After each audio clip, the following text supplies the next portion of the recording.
FMC, la compañía líder en investigación e innovación para la protección de cultivos, presenta su portfolio de herbicidas, insecticidas y fungicidas que ofrece las mejores soluciones a las problemáticas diarias del campo. Hoy, como hace 50 años, todos los miércoles se juega el truco. Déjame correr esta como parda, va. Envido. No, no se quiere. Truco. ¿Qué tenés vos? Quiero. Sigue, parda. Quiero retruco. ¿Te tenés fe? Quiero vale 4. ¿Esa que tenés vos? ¿Esa que me dijiste? Dale, mostrale.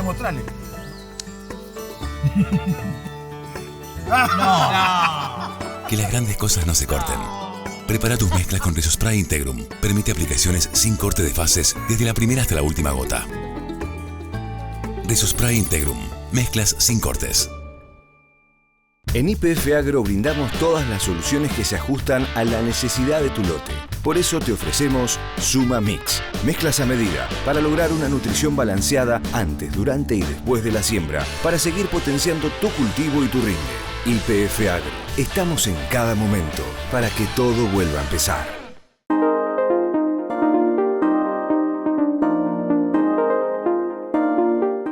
Buenas tardes a todos, ¿cómo están? Bienvenidos a una nueva charla técnica online. Bueno, como siempre, desde Agroconsultas nosotros agradecemos a la Facultad de Agronomía por sumarse a esta iniciativa y bueno, por ponernos a disposición a sus docentes, investigadores, para que vengan aquí a contarnos todas sus experiencias, conocimientos que van adquiriendo, para que, como siempre decimos, ustedes del otro lado de la pantalla puedan utilizar ese conocimiento, esas experiencias para tomar mejores decisiones o resolver problemáticas de producción que puedan tener.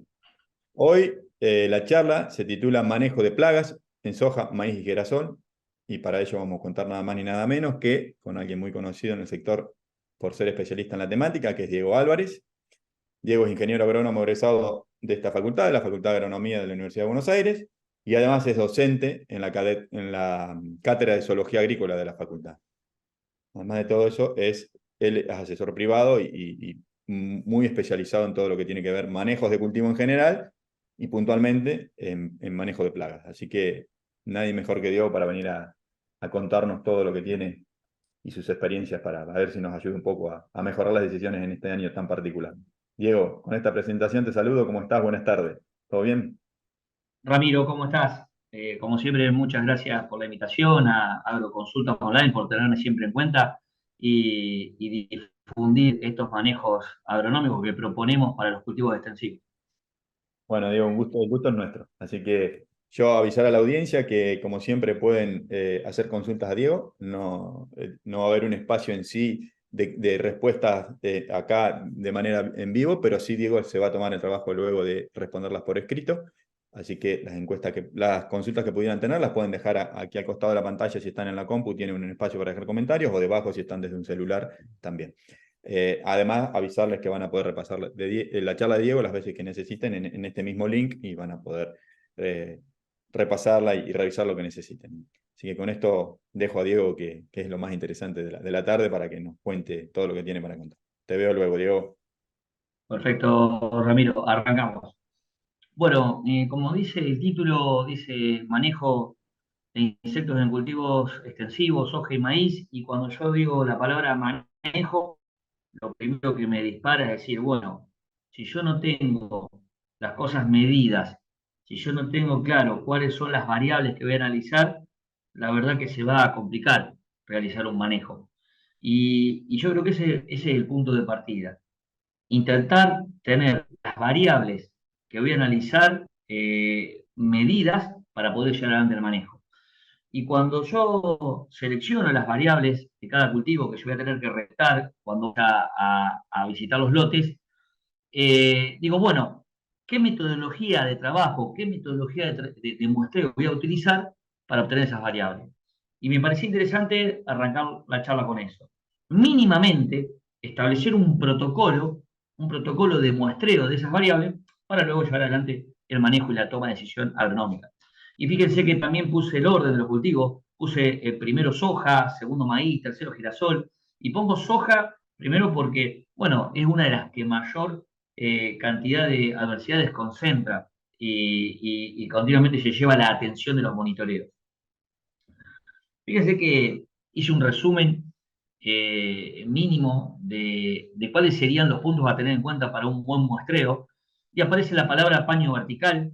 El paño vertical es el caño de 1 metro cortado longitudinalmente con una lona, que yo lo voy a poner en el entresurco, voy a sacudir las plantas, los insectos van a pegar contra esa lona, luego van a caer al paño, puedo levantar ese paño y realizar el recuento de insectos capturados. El paño vertical es la punta del monitoreador. Ahora lo que hay que tener en cuenta es que durante los últimos años han ido apareciendo otras plagas que a lo mejor su captura no se ajusta mucho al paño vertical. Ejemplo, trips, ejemplo, arañuelas, ejemplo, bicho bolita, ejemplo, caracoles y babosas, grillo común, grillo subterráneo. Entonces empiezan a aparecer, o chinche de los cuernitos, por ejemplo, empiezan a aparecer otras plagas que a lo mejor no son, no pueden ser capturadas por el paño vertical. Pero el paño vertical de todos modos hay que llevarlo. Yo siempre digo, hoy en día lo estamos llevando para las plagas tradicionales, como puede ser medidora, anticarcia, chinche verde, chinche laiquiche, alfalfa. Esas son las plagas tradicionales, pero también tengo que estar atento que hay algunas que no van a estar cayendo. Después dice, ¿qué cantidad de muestras yo tendría que hacer para poder determinar la abundancia real de un insecto dentro de un lote? Y esa cantidad de muestras estadísticamente va a depender de las hectáreas. Por ejemplo, si un lote tiene 50 hectáreas o más, podría estar haciendo 12 puntos de muestreo. Si el lote tiene entre 30 y 50 hectáreas, podría estar haciendo 9 puntos de muestreo. Si el lote tiene entre 10 y esas 30 hectáreas, podría estar haciendo 6 puntos de muestreo. Si el lote tiene menos de 10 hectáreas, puede estar haciendo 3 puntos de muestreo. Estos números son súper cuestionables. Súper cuestionables. Algunos dicen hay que hacer más, otros te dicen que hay que hacer menos. O sea, esto es cuestionable, pero tenemos que tener un patrón, tenemos que tener una tendencia.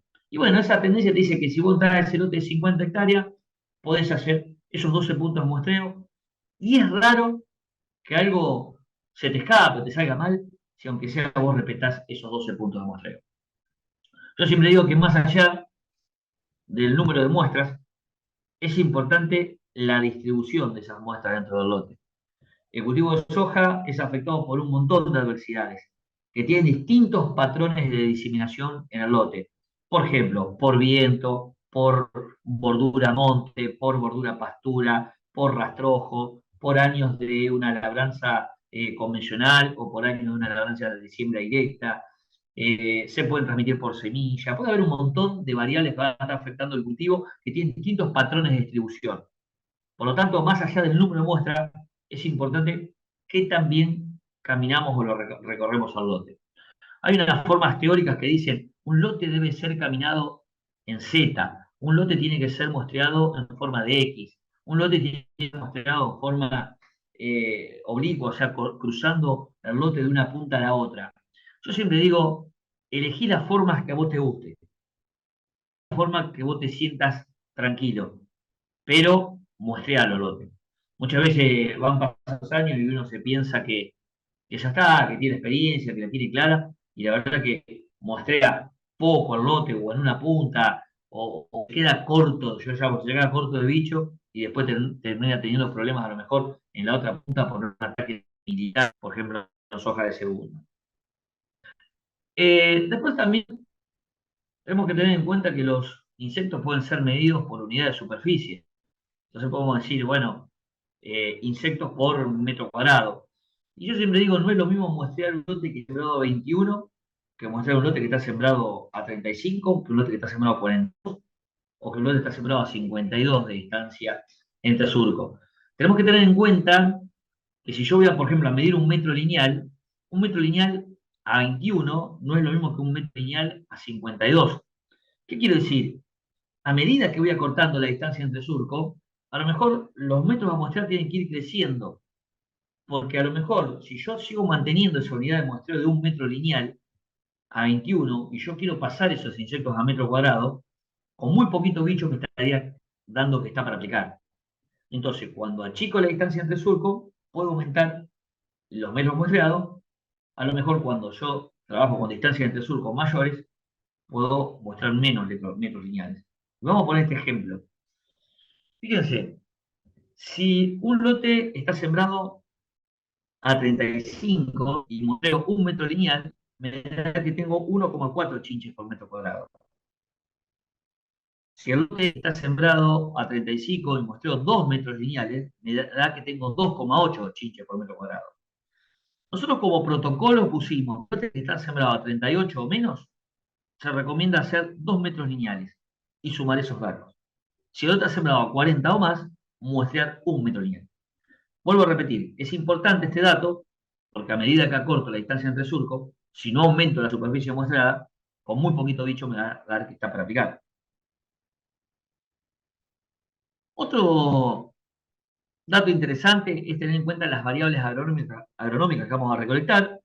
Y fíjense que las plantas por metro cuadrado, en los últimos años, se volvieron una variable fundamental para la toma de decisión en relación a los insectos de la implantación. Como yo le contaba, los insectos de la implantación que no caen en el pañuelo, en los últimos años crecieron considerablemente. Fíjense que hay fotos de tucuras, hay fotos de dípteros como típula paludosa, los bichos chinche diminuto, los bichos bolita, la gran problemática que están generando. Y fíjense allá en el extremo superior aparece el gusano blanco, Diloboderus abderus, que en las últimas campañas está generando importantes daños sobre el cultivo de cebada, de trigo, de maíz, tanto maíz del primero como maíz, inclusive en el cultivo de soja. Los años secos, la problemática del gusano blanco se potencia, ya que al faltar agua en el suelo, muchas veces el control natural de este insecto no es tan bueno. Imagínense que la galería que hace el gusano blanco cuando llueve se llena de agua y muchas veces no hace tiempo a limpiarla y muere ahogado dentro de esa galería. Los años secos, al ver menos lluvia, muchas veces el control natural del gusano blanco no es tan alto, por lo tanto los lotes están cargados de gusano blanco. Piensen que un curasemilla está preparado para controlar 6, 7 Diloboderus abderus por metro cuadrado. Hay casos, hay reportes de 20, 22 gusanos blancos por metro cuadrado. Por ejemplo, en la zona de la costa del Paraná, lo que sería San Pedro, Varadero, Ramallo, en Pergamino, en Peirano, en Coronel Suárez, en Tres Arroyos, en Chivilcoy. O sea, cada vez son malos reportes que van apareciendo de temáticas de gusano blanco. Entonces, las plantas por metro cuadrado es un parámetro importante para saber si hasta dónde voy a tolerar perder plantas. ¿Qué hago con todas estas plagas que afectan la implantación de los cultivos?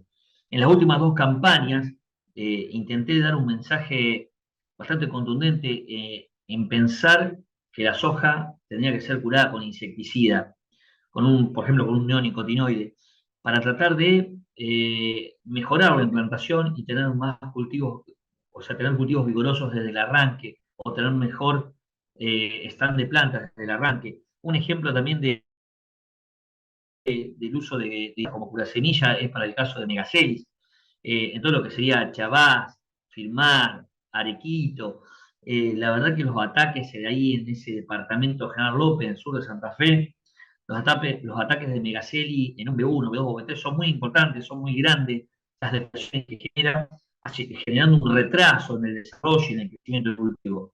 Por lo tanto, es importante que es el uso de un curasemilla para lograr esa muy buena implantación de cultivo de soja.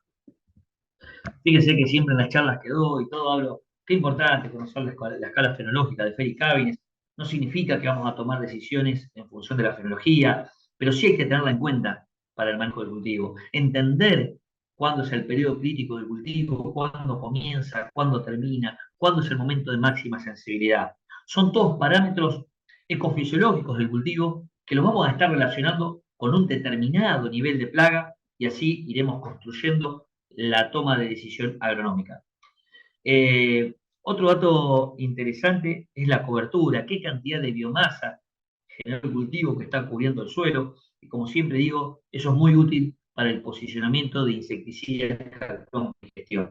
Los insecticidas por gestión caerán sobre el follaje se guardarán en la epidermis superior, luego en el mesófilo, y luego cuando venga un determinado insecto, se alimentará de ese tejido, se intoxicará y se generará el control. Si yo tengo poca biomasa verde, gran parte de esas gotas caerán sobre la tierra. Los insectos muchas veces los que son defoliadores o comen tejido, son filófagos, no van a estar comiendo tierra o rastrojo, por lo tanto no va a haber control y traer la persistencia del insecticida. Esto es muy bien visto y muy bien estudiado en todo lo que es el manejo y el control del Helicobacter de los cultivos de soja. Esta es nuestra querida Isoca medidora, Brachyplusia nu, uno de los lepidópteros que generalmente aprende primero uno cuando los campos de monitoreo, y me gustaría detenerme y hacer foco en estar atentos para esta campaña. Ya hace 3 años que los reportes de la falta de control de los cultivos de intacta, o sea, los cultivos de soja con mejoramiento genético, con la incorporación de BT, no están teniendo la misma eficacia que tenían cuando salió al mercado, y se puede ver en una primera etapa lo que fue Brasil, después lo que fue el Nova Guinea argentino, después los últimos 2 años en Entre Ríos, donde Isoca medidora generó importantes defoliaciones en el cultivo de soja BT. Por lo tanto, esta campaña vamos a tener que estar atentos. Pensé que hay una gran asociación entre campañas húmedas y cultivos bien desarrollados con los ataques de medidora. ¿Qué quiero decir con esto? Un año de sequía es más asociado a arañuela, un año húmedo es más asociado medidoras y chinches. Cuando digo defoliadoras, también puedo sumar anticarcia al complejo de medidoras. Si yo tengo que poner una fecha calendario, estarían llegando primero las medidoras en etapas vegetativas, comienzos reproductivos, y en una segunda etapa, ya con un reproductivo bien instalado en el cultivo de soja, podrían estar llegando las anticarcias. Y las militares, más asociadas a cultivos de soja de segunda. Militares granívoras, por excelencia, Lepidoptera frugiperda. Entonces, luego de alimentarse del cultivo de trigo, tranquilamente pueden estar pasando a los cultivos de soja de segunda. Y fíjense que también se incorporó en las últimas campañas Spodoptera cosmioide, donde hay registros de Spodoptera cosmioide hasta la latitud de azul, todo lo azul, con presencia de esta plaga. Los valores que se registran al campo no son elevados, ¿qué quiero decir? Siempre se ha visto una y media por metro, pero lo que asusta es la tasa de consumo que tiene, porque a lo mejor no es tan grande la cantidad de individuos que hay, pero al tener una tasa de consumo muy alta, muchas veces se generan defoliaciones importantes. O sea, lo que quiero decir es que se genera un complejo de defoliadoras, donde voy a tener un poco de defoliación por medidora, puedo tener un poco de defoliación por cosmioide, puedo tener un poco de defoliación por anticarcia. Y estoy nombrando con la palabra defoliación, término que en los últimos años fue bastante olvidado o no tenido en cuenta por un montón de técnicos. Lo que tenemos que pensar es que si estamos en un contexto de insectos que están atacando el follaje, tenemos que medir la defoliación. Pero también es importante medirlo para llevar adelante el concepto de buenas prácticas agrícolas. Recuerde que siempre que voy a posicionar un insecto, tiene que estar asociado a un nivel de tejido consumido y a una determinada cantidad de larvas por metro cuadrado. Fíjense el ejemplo de una hoja con defoliación producto de medidora. Fíjense cómo consumió toxina y dejó las nervaduras, o sea, no consumió las nervaduras. Fíjense que una medidora puede tener 4 centímetros cuadrados de hoja para cumplir su ciclo de vida. Ahí aparece la imagen. Una anticarcia puede estar comiendo o consumiendo 120 centímetros cuadrados de hoja. Una militar puede estar alrededor de los 150 centímetros cuadrados de hoja. Una Spodoptera cosmioide, 800 centímetros cuadrados de hoja. Entonces, esto es lo que yo le contaba recién. Ojo con cosmioide. Un ejemplo, no sé, en pergamino o en venado tuerto o chacabuco voy a encontrar 5 cosmioides por metro, o 7 o 8, por lo menos nunca lo he visto. Pero sí tengo que estar atento que a lo mejor una y media, con la tasa de consumo que tiene, más al agregado de alguna medidora o al agregado de alguna anticarcia, me puede estar generando una defoliación importante de cultivo. Recuerden que, ahora lo iba a mostrar, pero recuerden que la tecnología BT en soja tiene cero control sobre Spodoptera cosmioide.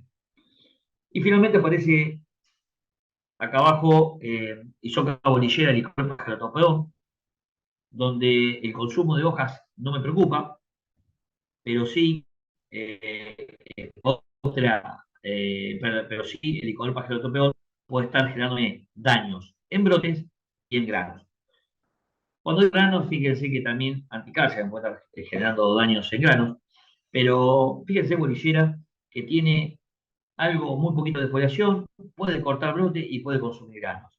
Como cortadora de brote es el daño que más me preocupa. Imagínense que una planta decapitada o de su ápice terminal lo pierde en B4, ya no va a tener ese tallo principal y pensemos que la mayor cantidad de vainas se localizan en ese tallo principal.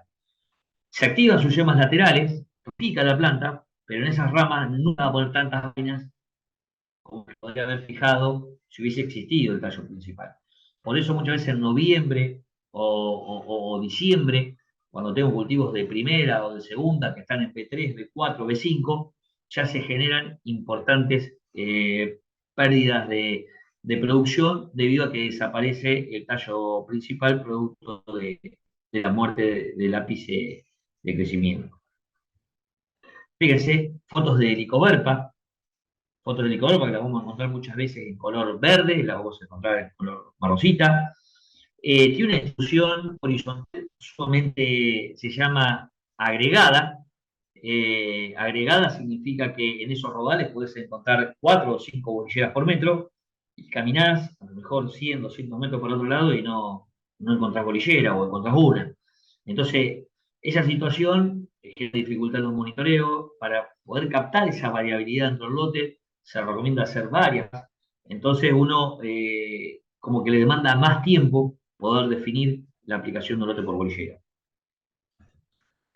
Fíjense que en una etapa inicial, bolillera en el brote apical, o sea, en el brote terminal, pero luego, una vez que el cultivo comienza a diferenciar granos, ella automáticamente se va al tercio medio, donde comienza a alimentarse de los granos. Se puede usar el paño vertical para su muestreo, pero muchas veces pasa que la larva está tan metida adentro de la vaina que no cae en el paño vertical. Entonces, el paño vertical lo uso, pero también qué importante que es la observación directa, o sea, la observación visual directa de la planta, de mirar la planta para ver si veo bolilleras metidas a los vainas. Fíjense como yo les he contado, cosmioide en color rojo, porque la tecnología BT no la controla, y Spodoptera frugiperda en color amarilla, porque la tecnología tiene un control parcial. ¿Qué significa eso? Hay que tener cuidado cuando tengo larvas grandes, larvas L4, larvas L5 de militar, que se pueden haber criado en la maleza o se pueden haber criado en el trigo guacho y se pasan al cultivo de soja BT, y ese cultivo a lo mejor se encuentra en un estado de desarrollo inicial, ¿no? B1, B2, B3, y como estas son larvas 4, larvas 5, y tardan alrededor de 10, 12 días para intoxicarse y morir con la proteína BT, bueno, durante todo ese tiempo puede ser que me generen intensas deposiciones a pesar de que el cultivo sea BT. Fíjense que para controlar lepidópteros hay un mercado. Lo que tenemos que tener claro es, en un contexto de evitar o retrasar posibles resistencias, es importante armar un contexto de rotación de activos, donde hoy en día no tenemos la excusa de no armar un plan de rotación de activos, porque hay un montón de opciones en el mercado, donde podemos estar trabajando con diamidas para el control de licoverpas, donde podemos estar trabajando con IGRs o espinocinas para el control de lepidópteros tipo medidor, anticarcia. En el caso de las licoverpas, a las diamidas también las podemos rotar con espinocinas, y para ya más ataques más avanzados, con formación de granos, podemos trabajarlo con lo que sean piretroides puros o piretroides mezclados con neonicotinoides, si quiero ampliar el espectro y no solamente controlar el lepidóptero, sino que agregar resistencia para el lepidóptero. O sea, hoy en día el asesor tiene un montón de herramientas para llevar un manejo bastante racional en cuanto a lo que sea el lepidóptero.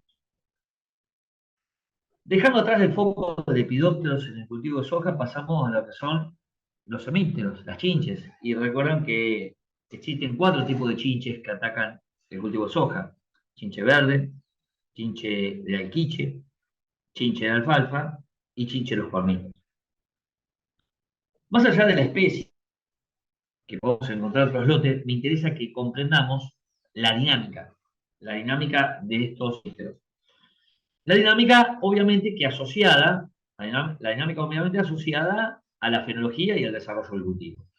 Fíjense que esta curva te muestra cómo va creciendo la biomasa aérea del cultivo de soja, y uno esperaría que alrededor de R2, R3, se esté interceptando el 100% de la radiación, o sea que el canopeo ya esté cubierto por el follaje.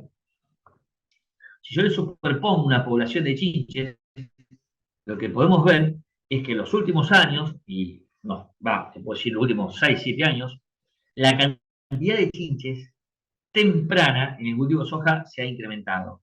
¿Qué quiero decir? Hace 20 años atrás era raro encontrar chinche en R2 o en R3.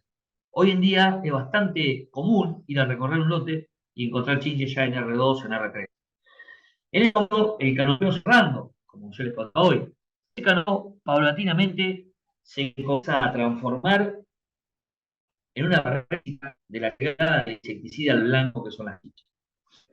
Conclusión de este cuento que les estoy haciendo, que les estoy contando, muchas veces en el cierre de surco, cuando vamos a hacer un graminicida en el cultivo de soja, es importante mirar bien si no hay presencia de chinche, y si hay presencia de chinches, actuar de inmediato. Muchos piensan que la cantidad de chinches que hay es baja, pero debe ser controlada esa baja población de chinches, porque si no van a seguir pasando los días, la fenología del cultivo va a aumentar, pero también va a aumentar la cantidad de chinches. Y a lo mejor de 0,2, 0,3, 0,4, 0,5, podemos pasar a 1,5 chinche por metro, con un 100% de cobertura del entresurco. Y no solamente se logró cerrar el entresurco, sino que también aumentó centímetro cuadrado de hoja por centímetro cuadrado de suelo.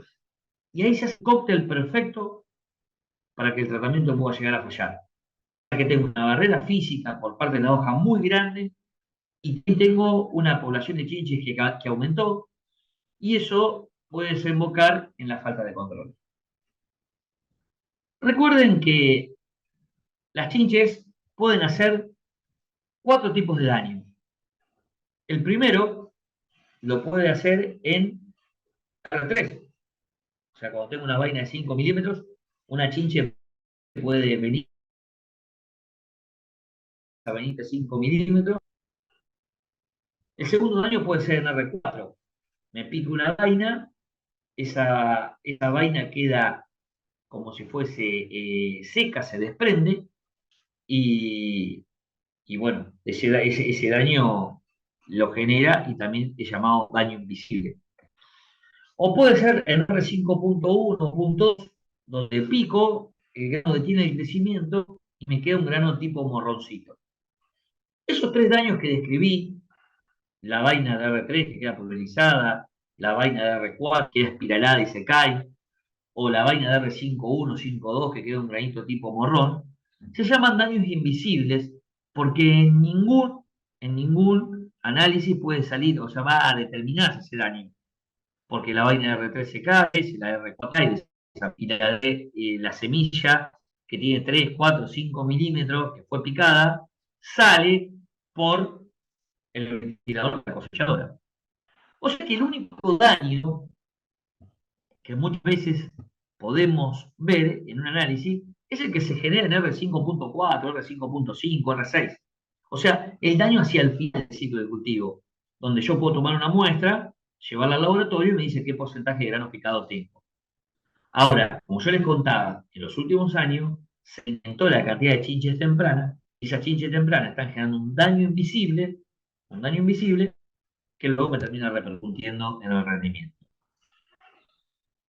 Fíjense que estoy comparando acá un poco la vida de chinche de alfalfa y chinche verde, donde vemos que una chinche de alfalfa vive más cantidad de tiempo que una verde, que es mucho más movediza, por eso chinche de alfalfa muchas veces tiene el umbral un poco más bajo que verde.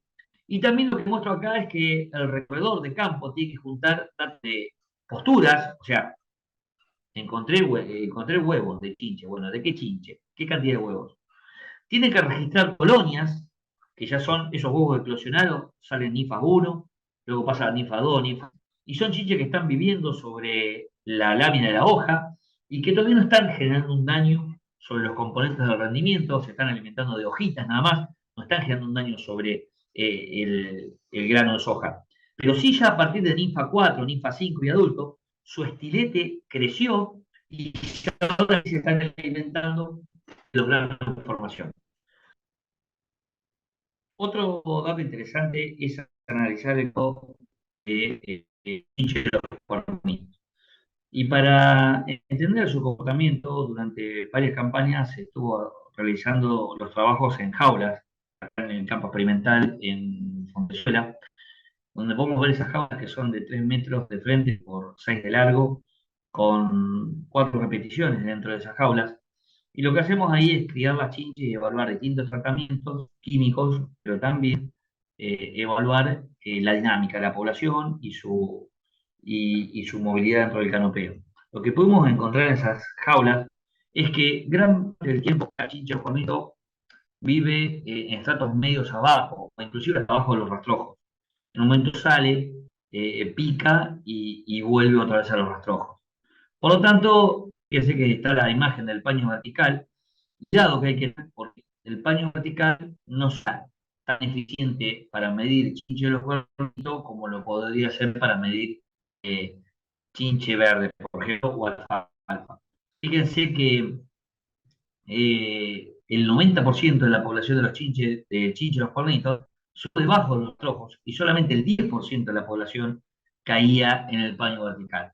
Por lo tanto, la conclusión de esta slide y la sugerencia es decir, bueno, voy a muestrear con el paño vertical, pero una vez que termine el muestreo, corro el paño vertical, remuevo los rastrojos, me quedo un ratito quietito y veo si hay movimiento de chinche de los cuernitos en la zona alrededor donde estoy muestreando. Si veo que hay movimiento, si veo que están caminando, si veo que están subiendo por la planta o algo, serán agregadas a la muestra. Fíjense que los umbrales de acción propuestos para el control de chinches relacionan los estados fenológicos del cultivo y si la soja tiene un destino semilla o un destino consumo. Y fíjense que está también separado por especies, Nesara viridula y otras, que sería Dikelops y Alquiche, y Pseudomonas lindii, como dijimos hoy más temprano, que tiene un umbral más bajo que el resto de las especies de chinche. Por su mayor movilidad, también por su mayor tiempo de supervivencia sobre el cultivo. Estos umbrales son alimentados con las ninfas del cuarto estadio, quinto estadio y los adultos. Muchas veces llevar adelante un muestreo para poder comparar ese dato arrojado por el muestreo con el umbral demanda un esfuerzo físico muy importante, lo que vimos hoy, hacer 12 puntos de muestreo con buena distribución espacial y poder captar esa variabilidad en la distribución de chinches. Hay muchas veces que esos muestreos no son hechos como corresponden y utilizan como plan B son los umbrales acumulados. Los umbrales acumulados tienen en cuenta el estado fenológico del cultivo, la cantidad de chinches por metro, y fíjense que es el monitoreo, la cantidad de chinches que arrojó. Entonces, si en R3 el umbral es 0,4 y yo encontré 0,2, es el 50% del umbral. Si estoy en R4, el umbral es 0,6, yo vuelvo a encontrar 0,2, eso es el 33% del umbral. Si el umbral, bueno, o estoy en R5 y el umbral es 0,8 y encuentro 0,3, eso es el 38% del umbral.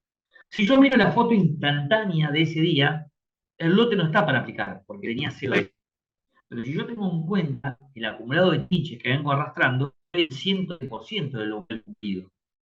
Yo no sé si ese 0,2 está tomado, si ese 0,2 también fue bien monitoreado, o si ese 0,3 está bien tomado. Porque yo sé que la calidad de mi monitoreo, cómo recorrió el lote, a lo mejor no fue buena. Pero sí me está diciendo que chinches vi. Y que esas chinches se fueron acumulando. Y que esas chinches me están haciendo un daño invisible por lo temprano que están en el lote. Entonces muchas veces tomo la decisión de aplicar. A pesar de que no llegué al valor del umbral tradicional, pero si comparo lo acumulado, sí me daría que está para aplicar. Hay muchas veces que uno espera, el lote espera, y de una semana a la otra la población explota. Fíjense el ejemplo ese, de 0,3 pasa a 1,5 por metro. Y muchas veces nos rompemos la cabeza pensando, che, ¿cómo puede ser que en una semana la población creció tanto? ¿Habrá sido una infectación externa? ¿Qué habrá sido? Y muchas veces lo que fue es que a lo mejor el día que fui y me dice 0,3, en realidad no había 0,3. Había más cantidad de chinches. Fíjense que para controlar chinches puedo poner un montón de productos que hay disponibles en el mercado, un montón de nombres comerciales, pero la mayoría de las cosas pasan por los piretroides, los neonicotinoides o la mezcla de piretroides con neonicotinoides. Hasta el año pasado, que se larga un nuevo principio activo al cultivo de soja para el control de chinches, trips, arañuelas y lepidópteros, como puede ser el plinazolín. Pero en general, hoy en día, si quiero controlar chinches, puedo trabajar con piretroides, neonicotinoides o por la mezcla. Cuando estamos hablando de sequía, aparece el terror de las arañuelas. Las arañuelas donde los años secos se potencia su población, la planta comienza a estresarse, se genera un metabolito secundario que es altamente palatable para las arañuelas, y ahí comienza a avanzar la población, avanzando de estratos inferiores hacia estratos superiores. Es importante poder manejar las arañuelas abajo, bien cortito, en el estrato inferior, porque ya cuando empiezan a llegar al estrato medio, ya su control se comienza a dificultar por el crecimiento del número de individuos. Y no solamente por el crecimiento del número de individuos, sino también por el daño sobre el follaje. Con sus quelíceos van generando un ruido sobre la epidermis, succionando los jugos celulares, donde queda una mancha clorótica. En esas manchas cloróticas van a ocurrir dos cosas. Primero, es que la fotosíntesis no va a ocurrir. Y segundo, es que esas células están muertas y no se va a poder producir el proceso de difusión del insecticida al interior de la hoja para tratar de lograr que quede almacenado ahí y lograr la persistencia. Entonces muchas veces cuando los ataques son tan severos, no logramos tener un buen control porque ya el cultivo está muy dañado. Y ni que hablar si ya tenemos arañuelas hasta el tercio superior, y ni que hablar si ese daño o follaje va acompañado de la formación de tela de araña. Fíjense cómo se puede ver un testigo y un tratado por arañuela, donde el cultivo se nota que está sufrido por la sequía, pero fíjense que el que no fue manejado correctamente por arañuela prácticamente no, tiene muy baja cobertura del entresurco, y muchas veces esto se refleja en respuestas de 300, 400, 500, hasta 600 kilos de diferencia por daño de arañuelas, y muchas veces arañuelas más trips. Fíjense los daños que yo llamo color lavandina, cómo queda la hoja, la crosis. También hay microtelas, formación de microtelas entre la lámina y el pedúnculo, donde se forman esas telas de araña. Esas telas de araña le sirven al ácaro para protegerse y también para ayudar a la dispersión de la plaga. Fíjense que hay realmente se pueden conseguir, pero no serían considerados ser usados como el dimetoato, pero la mayoría gira alrededor de bifentrin, abamectina, bifentrin mezcla con abamectina, o el último lanzamiento de la última campaña, como es el plinazolín, que ahí no está puesto, pero también puede ser usado. Pero quiero decir, habrá 2, 3 activos para el control de arañuelas. Por lo tanto, el manejo se hace un poco más complejo porque tengo menos opciones de productos en el mercado. O sea, es una plaga muy agresiva en un contexto de cultivo muy duro y que tampoco hay muchas herramientas en el mercado para poder manejar. Como dije, las arañuelas van acompañadas de los trips, y en los trips me tengo que focalizar en la ninfa de trips, ya que el adulto es alado, tiene esas alas membranosas con fleco, y su dispersión es por viento, es muy difícil su cuantificación, es muy difícil evaluar si un tratamiento químico fue bueno o malo por trips. Por lo tanto, tengo atento a las ninfas. O sea, tengo que ir a recorrer un lote y si fue aplicado ese lote, no estar encontrando estadio. Fíjense que con su aparato bucal picador roedor, que es como si fuese un estilete más corto, genera un daño sobre la epidermis y las hojas quedan plateadas, luego esas hojas quedan amarronadas y finalmente se desprenden en forma prematura, generándose una defoliación anticipada del cultivo. Para controlar trips, sí, hay muchas más opciones en el mercado, ya que los IGRs son controladores de trips a través de generar esterilidad de los adultos, los piretoides controlan trips, las abamectinas controlan trips, o sea, hay muchas más opciones, las espinoscinas controlan trips, hay muchas más opciones para el manejo de trips. Yo siempre digo, el trip tiene que ser pensado en un contexto de manejo integral de plagas, a lo mejor mi plaga primaria es arañuela, mi plaga secundaria es trips, y mi plaga terciaria es chinche o es lepidóptero, y bueno, iré eligiendo los activos para ver cuál mejor me queda, pudiendo controlar las tres adversidades que estoy encontrando en el mismo momento geológico del cultivo. Hasta acá podemos decir que llega la parte de soja. Me gustaba hacer un poco hincapié en la parte de girasol. Girasol, dijimos cultivo, que puede en parte compartir algunas plagas con soja, y las dos plagas que quiero hacer referencia a girasol es como defoliadoras, medidora y peluda. Fíjense que medidora la vamos a estar trabajando entre 2 y 3 larvas por planta, con un 10, 12 o 15% de defoliación. Gata peluda, una larva por planta, con esa misma defoliación, 10, 12, 15% de defoliación. Recuerden que muchas veces la defoliación no solamente afecta, por ejemplo, el número de granos o el peso de los granos, sino que el girasol también puede estar afectando la calidad del aceite. Entonces, en esas etapas finales del cultivo de girasol, están atentos a que no haya una gran defoliación producto de estas dos especies que nombré, medidoras y gata peluda, porque puede estar afectando la calidad del aceite. Muchas veces hay que hacer una aplicación o un repaso con un producto relativamente con poca persistencia en esa etapa final del girasol. También el girasol tiene una distribución geográfica muy concentrado en el oeste de la provincia de Buenos Aires.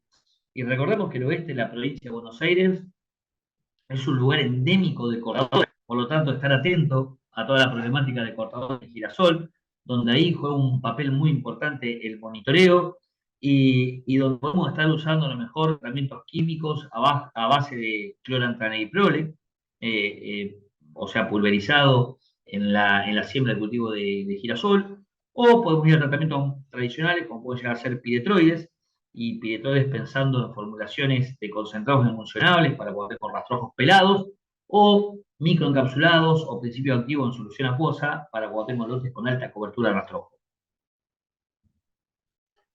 Pasando al cultivo de maíz, me gusta mostrar este tema. Es interesante ver el ciclo de cultivo de maíz y las posibles afecciones en cuanto a los insectos que podríamos llegar a tener. Donde fíjense que está en la primera etapa, aparece cortadora, con la misma consideración que lo que hablamos en girasol hace un ratito, o sea, poderlo trabajar con diamidas o piretroides, y los piretroides van a depender, su formulación va a depender de con cobertura o sin cobertura de rastrojos. También estar atento a lo que son diquelos, furcatus, como plaga que puede afectar el stand de plantas en el cultivo de maíz, y también puede ser trabajado con piretroides, con la salvedad que van a llevar doble dosis o triple dosis de piretroides con respecto a cortadora. También aparece Diloboderus amplerus, o sea, el bicho torito, especialmente en la siembra temprana, donde puede estar dificultando la implantación del cultivo. Fíjense que también aparece después cogollero, y precisamente para maíz tardío. Fíjense que bicho torito y los modelos amplerus, en una primera etapa lo que se puede hacer es correr los rastrojos y contar las perforaciones. Si tengo más de 5 perforaciones por metro cuadrado, podamos agarrar la pala y buscar si en esas perforaciones está primero el gusano blanco y si está vivo o está muerto. Ya que muchas veces, como se lo había contado hoy temprano, puede ser que esa perforación se llene de agua y el Diloboderus muera ahogado. Recuerden que Dilobodерus amberus tiene cabeza color rojo vermellón, es el de mayor tamaño, y su cabeza es tan ancha como el cuerpo. A diferencia de lo que sería una citocéfala, donde es una larva más chiquita, su cabeza es más puntiaguda y es color caramelo. Las cortadoras afectan el stand de planta y en los últimos años lo que hemos viendo una disminución de la presencia de grasienta para pasar a encontrar una mayor cantidad de maléfida. Entonces, fíjense cómo va cambiando esa proporción. Antes yo me acuerdo que era todo Agrotis Ypsilon, grasienta, y hoy en día los reglamentos muestran que hay más maléfida, que es la variada, que en comparación a grasienta. Pero más allá de reconocer la especie, lo importante es encontrarla y obviamente ver el posicionamiento del insecticida para su control. Recuerden que entre cortadora hay una mayor afinidad por la arena que a lo mejor por las arcillas. Es difícil, por ejemplo, en Entre Ríos tener problemas de cortadora, pero sí es muy común a lo mejor tenerlo en Pehuajó, en Trenquelao, que en Carlos Pellegrini, el ataque de cortadoras. Diquelos, le habíamos comentado que puede estar afectando la implantación del cultivo de maíz, y fíjense los daños que hace, daños leves, puede llegar a hacer esas 3 perforaciones en la hoja, y ya daños más severos, esas plantas con tendencia al macollaje, o plantas totalmente dominadas por la planta vecina, que quedan relegadas, obtienen un mucho menor rendimiento que la planta vecina. Entonces, qué importante que es ir en ese momento, a lo mejor que estoy pensando en la realización de los preemergentes del cultivo de maíz, agregarle el insecticida para chincheros cornitos. Fíjense que lo que yo le contaba, cuando un suelo está pelado o viene de monocultivo de soja, por ejemplo, o labranza convencional, puedo estar usando cualquier formulación de insecticida, SEW, CS, SC. Ahora, cuando tengo altas coberturas de rastrojo, voy a estar trabajando luego, por ejemplo, con CS o EW, o sea, lo que podría llegar a ser, por ejemplo, un karate sigón o muta. Cuando vamos a cogollero, y yo les comentaba que cogollero pasa a ser una problemática importante en cultivos de fecha de siembra tardía, tengo que estar atento a los daños tempranos. Fíjense, aquí llamamos daños tempranos, son esas ventanitas. Esas ventanitas son un pequeño lacerado de la epidermis, se llama Davis 2, Davis 3. ¿Se acuerdan que la escala para cuantificar esta plaga es la escala Davis, que va desde 1, donde sería un pequeño roído en la hoja, hasta 9, donde ya perdí el ápice de crecimiento de la planta? O sea, la larva penetró dentro del cogollo y me comió el ápice. Lo ideal es trabajar con Davis 2, Davis 3, que son esas pequeñas ventanitas, hacer un recuento de 100 plantas en 4 estaciones de muestreo de 25 plantas cada estación, y si tengo un día un 15% de plantas atacadas, tomar la decisión de aplicar un insecticida para frenar ese cogollero. Fíjense que hay herramientas disponibles en el mercado, como puede ser Curion Fit UV, Coragen, Exal, Bell. O sea, hay opciones en el mercado para el control de cogollero. Lo que sí se debe estar atento es o sea, agarrar la plaga en una etapa inicial del cultivo. Ya que si el ataque es muy grande y, como ya les dije, ella está metida dentro del cogollo, va a ser muy difícil poder llegar con el insecticida ahí adentro. Hasta acá llegamos, vimos lo que fue el cultivo de soja, vimos lo que es el cultivo de girasol, hicimos un repaso del cultivo de maíz. Sería muy interesante poder canalizar, yo traté de tirar un montón de disparadores de distintos temas, sería muy importante poder canalizar todo esto que fui nombrando a través de las consultas para ir ampliando lo que el público considere necesario. Bueno, Diego, muchísimas gracias. Clarísimo todo. Un buen pantallazo en lo que entra el tiempo que te pedimos al que te acotes, así que te agradecemos por haber hecho ese esfuerzo también de acotarte.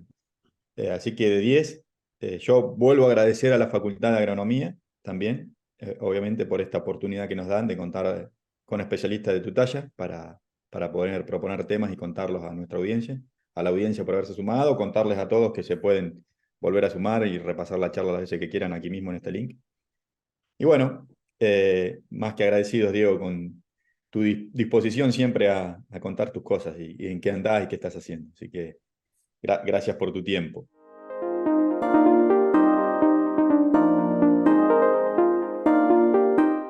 En YPF Agro brindamos todas las soluciones que se ajustan a la necesidad de tu lote. Por eso te ofrecemos Suma Mix, mezclas a medida, para lograr una nutrición balanceada antes, durante y después de la siembra, para seguir potenciando tu cultivo y tu rinde.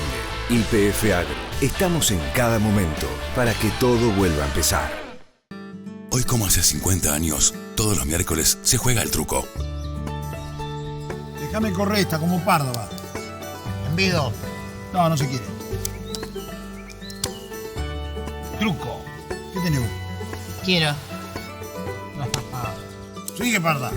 Quiero retruco. ¿Te tenés fe? Quiero vale 4. ¿Esa que tenés vos? ¿Esa que me dijiste? Dale, mostrale.